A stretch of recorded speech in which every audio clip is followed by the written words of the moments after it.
रामकृष्ण हरी सर्वांना. दिवस 12वा.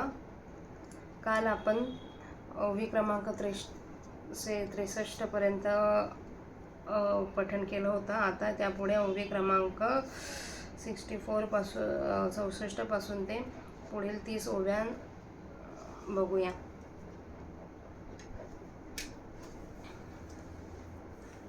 ओम भूर्भुवस्सुः तत्सवितुर्वरेण्यं भर्गो देवस्य धीमहि धियो यो नः प्रचोदयात्. वक्रतुण्डमहाकाय सूर्यकोटिसमप्रभ निर्विघ्नं कुरु मे देव सर्वकार्येषु सर्वदा.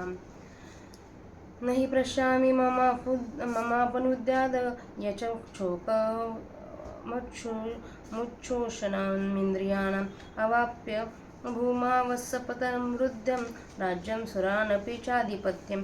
हे सकळ कुळ देखोनी जो शुके उपजालासी मनी तो तुझिया वाक्या वाचुनी न जाई आनिके.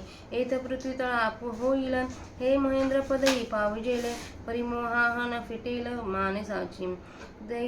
जैसी बीजे सर्वता आहाळी ते सुक्षेत्री जरी पेरली तरी न विरळती संचिले आवडी तेसे. ना तरी आयुष्य पुरले आहे तरी औषधे काही नोहे येथ एकची उपेगा जाये परमामृत. तैसे राज्यभोग समृद्धी उज्जविन नोहे जयवृद्धी येथ जिव्हाळा कृपानिधी कारुण्य तुझे. ऐसे अर्जुन तेथे बोलिला जो क्षण एक भ्रांती सांडिला मग पुनरपि व्यापिला उर्मी तेने. की मज पाहता उर्मी नोहे हे अनालिसा गमत आहे तो ग्रासिला महामोळे काळ सर्पे. सर्व हृदय कल्लारी तेथे कारण मिळेचा भरी लागला म्हणून लहरी भांजे चेना. हे जाणून ऐसे प्रौढी जो दृष्ट सेवे विषय फोडी तो दावया श्रीहरी गारुडी पात लागी. तैसे अखंड कुमरा व्याकुळा मिरवतसे कृष्ण जावळा तो कृपावशे अवलिळा रक्षीला आता. म्हणून तो पालतू मोहफनी ग्रस्तू म्या म्हणितला हा हेतू जाणून या. मग देखा ते फाल्गुन घेतला असे भ्रांती कवळून जैसा घन पडळी भानू आच्छादिजे. त्यापरी तो धनुर्धर झाले दुःख जर्जरू जैसा ग्रीष्मकाळी गिरवरू नवला काग. म्हणून सहजे सुनील कृपामध्ये सजळू तो ओळालसे श्रीगोपाळू महामेघू. तेथ सुदर्शनाची द्युती तेची विद्युलता झळकते गंभीर वाचा ते आळती गर्जनेची. आता तो उदार कैसा वर्षेल तेने अर्जुना चाळी निवेल मग नवी विरडू फुटेल उन्मेषाचे. ते कथा ऐका मनाची आरानुका ज्ञानदेव म्हणे देगा निवृत्तीदासून. संजय उवाच. एवं मुक्ता ऋषिकेशं गुडाकेश परतं न योत्स्य इति गोविंद मुक्त्वा तूष्णी बभूवः. ऐसे संजय सांगतू म्हणे राया तो फालतू पुनरपि शोका कुलितू काय बोले. ऐके सखे दू बोले श्रीकृष्णा ते आता नाळवावे तुम्ही माते मी सर्वथा न झुंजा येते बरवसेनी. ऐसे एकी हेळा बोलिला मग मौन करुनी ठेला तेथे श्रीकृष्ण विस्मो पातला देखून त्याते. तमुवाच ऋषिकेशाः प्रहसन्नीव भारता सेनयोरुभयो मध्ये विशदन्ति मीदं वंशाः. मग आपुली चित्ती म्हणे येत हे काय आधरले येणे अर्जुना सर्वता काही नेणे काय केवजे. हा उमजे आता कवने परी कैसे निधरू स्वीकारी जैसा ग्रहा ते पंचाक्षरी अनुमानिका. ना तरी असाध्य देखून व्याधी अमृता सम दिव्य औषधी वैद्य सुची निरवधी निदानीची. तैसे विवृत असे श्री अनंतू तया दोही सैन्यांतू जया परी पालतू भ्रांती सांडली. ते कारण मन धरिले मग सरोष बोल आदरिले जैसे मातेचा कोपी थोपले स्नेह आधी. की औषधी आची आकडवटपणी जैसे अमृताची पुरवणी ते आची न दिसे पुरेगुणी प्रकट होय. तैसा वरी पाहता उदासे आंत तरी अति सुरसे ते वाक्य ऋषिकेशे बोलो आदरिले. आता आपण ह्या श्लोकांचा आणि प्राकृत भाषेतील ओव्यांचा मराठीत अर्थ मी वाचते, तुम्ही ऐका. भूलोकावर निष्कटंक व समृद्ध असे राज्य आणि देवांचे आधिपत्य ही मिळाले तरीही इंद्रियांचे शोषण करून टाकणारा माझा शोक नाहीसा करील असे मला आता दिसत नाही. तुझे उपदेशाशिवाय दुसरे काही साधन नाही. हे सर्व पाहून मनामध्ये जो शोक उत्पन्न झाला आहे तो तुझ्या उपदेशा वाचून दुसरा कशानेही जाणार नाही. यावेळी संबंध पृथ्वी जरी हाती आली किंबहुनाही इंद्रपदही जरी मिळाले तरी माझ्या मनातला मोह दूर होणार नाही. ज्याप्रमाणे पूर्ण भाजलेले बी उत्तम जमिनीत पेरले व त्यास हवे तितके पाणी जरी घातले तरी त्यात अंकुर फुटणार नाही, कारण ते पूर्ण भाजवून टाकलेलं आहे.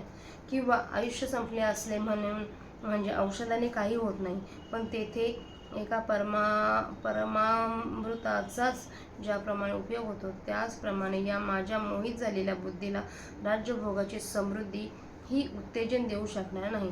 यावेळी कृपानिधे तुझी कृपाच माझा आधार आहे.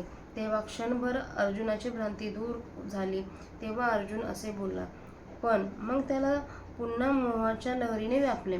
ज्ञानेश्वर महाराज म्हणतात, किंवा विचार केला असता मला असे वाटते की ही मोहाची लहर नाही तर दुसरेच काही असावे.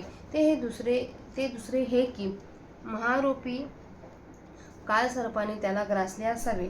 मर्माचे स्थान जे हृदय कमल त्या ठिकाणी करुणारूपी भर सांज वेळेला ऐन दुपारी त्या मोहरूपी काळसर्पाने त्याला दंश केला, म्हणून या लहरी उतरतच नाही.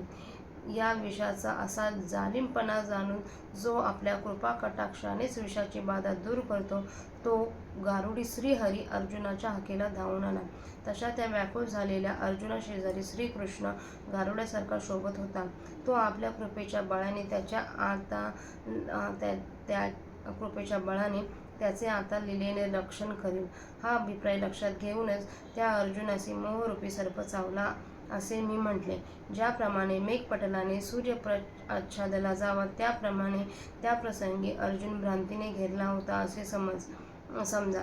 ज्याप्रमाणे उन्हाळ्यात एखादा मोठा पर्वत वणव्याने व्यापावा त्याप्रमाणे अर्जुन दुःखाने जर्जर झाला होता.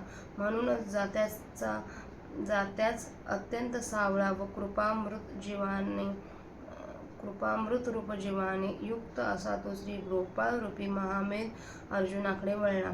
श्रीकृष्णरूपी मेघाच्या ठिकाणी सुदर्शनाचे तेज हीच जणू काही चमकणारी वीज होय आणि गंभीर बोल हाच गडगडाटांचा थाट होय.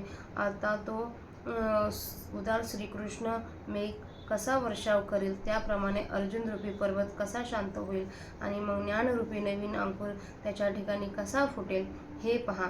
ती कथा समाधानवृत्तीने ऐका असे निवृत्तीनाथांचे शिष्य ज्ञानदेव म्हणतात. संजय म्हणाला. संजय आता धृतराष्ट्राला कसे वर्णन करतो ऐका. संजय म्हणाला, राजा धृतराष्ट्रा, अर्जुन श्रीकृष्णाला याप्रमाणे बोलून व मी युद्ध करणार नाही असे श्रीकृष्णाला स्पष्ट सांगून स्तब्ध राहिला. याप्रमाणे संजयाने धृतराष्ट्राला सांगितले. तो मग म्हणाला, राजा अर्जुना पुन्हा शोकाकुल होऊन काय म्हणाला ते ऐक. तो खिन्न होऊन श्रीकृष्णांना म्हणाला, आता तुम्ही माझी समजूत घालण्याचा प्रयत्न करू नका.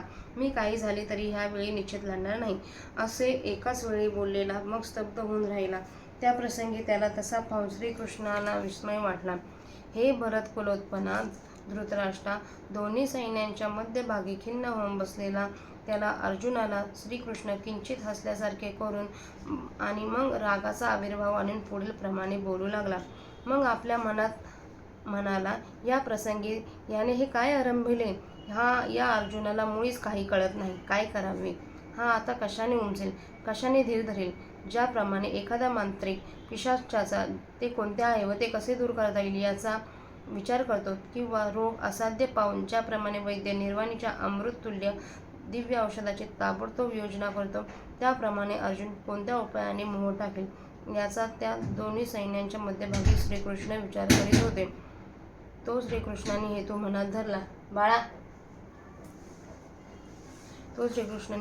धरला. मग ते रागाने बोलावयास लागले.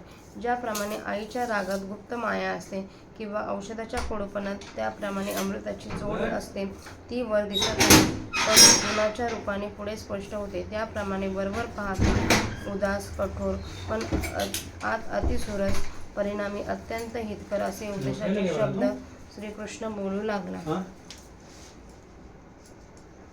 तर आजच्या 30 ओव्या आणि त्यांचा अर्थसहित वाचन माझं झालेलं आहे. तर त्याच्या पुढील 30 ओव्या आपण उद्या कंटिन्यू करूया. थँक्यू सर्वांना.